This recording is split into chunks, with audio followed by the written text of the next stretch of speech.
ኦሪት ዘጸአት ምዕራፍ 20 ላይክ በማድረግ ጀምሩት። እግዚአብሔርም ይህንን ቃል ሁሉ እንዲህ ብሎ ተናገረ። ከግብፅ ምድር ከባርነት ቤት ያወጣው እግዚአብሔር አምላክህ እኔ ነኝ። ከእኔ በቀር ሌሎች አማልክት አይሁኑልህ።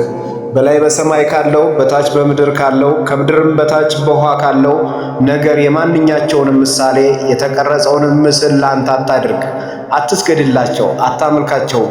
በሚጠሉኝ እስከ ሦስተኛና እስከ አራተኛ ትውልድ ድረስ የአባቶቹን ኃጢአት በልጆቹ ላይ የማመጣ ለሚወዱኝ ትእዛዜን ለሚጠብቁ እስከ 1000 ትውልድ ድረስ ምሕረትን የማደርግ እኔ እግዚአብሔር አምላክ ቀናተኛ አምላክ ነኝና።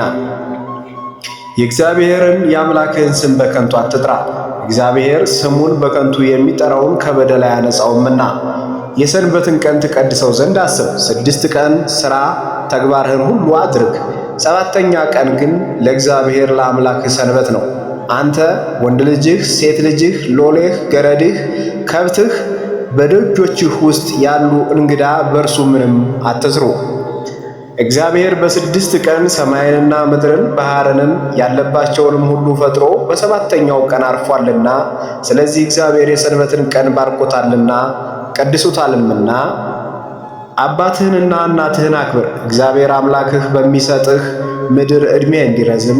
አትግደል፣ አታመንዝር፣ አትስረቅ፣ በባልንጀራህ ላይ በሐሰት አትመስክር፣ የባልንጀራህን ቤት አትመኝ፣ የባልንጀራህን ሚስት፣ ሎሌውንም፣ ገረዱንም፣ ባሪያውንም፣ አህያውንም ከባልንጀራህ ገንዘብ ሁሉ ማንኛውንም አትመኝ።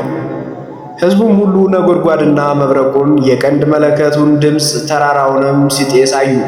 ሕዝቡም ባዩ ጊዜ ተርበደበዱ፣ ርቀውም ቆሙ።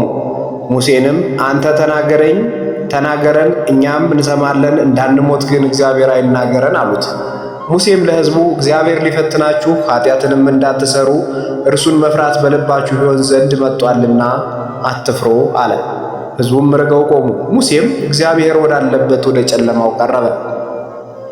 እግዚአብሔርም ሙሴን አለው፣ ለእስራኤል ልጆች እንዲህ በል፣ እኔ ከሰማይ እንደተናገርኋችሁ እናንተ አይታችኋል። በአጠገቤ ምንም አታደርጉ። የብር አማልክት የወርቅ አማልክትም ለእናንተ አታደርጉ። የጭቃ መሠዊያ ሥራልኝ። የሚቃጠለውንና የደህንነት መሥዋዕትንም በጎችንም በሬዎችህንም ሰዋበት። ስሜንም በማሳስብበት ስፍራ ሁሉ ወደ አንተ መጥቼ እባርክሃለሁ። የድንጋይ መሠዊያ ብታደርግልኝ ብረት በነካው ድንጋይ አትስራው፣ በመሳሪያ ብትነካው ታረክሰዋለህና ኀፍረተ ሥጋህ በእርሱ እንዳይገለጥ ወደ መሠዊያው በደረጃ አትውጣ። የዛሬው ክፍል በዚህ ተጠናቋል። በቀጣይ ክፍል እስከምንገናኝ ድረስ ቸር ቆዩ።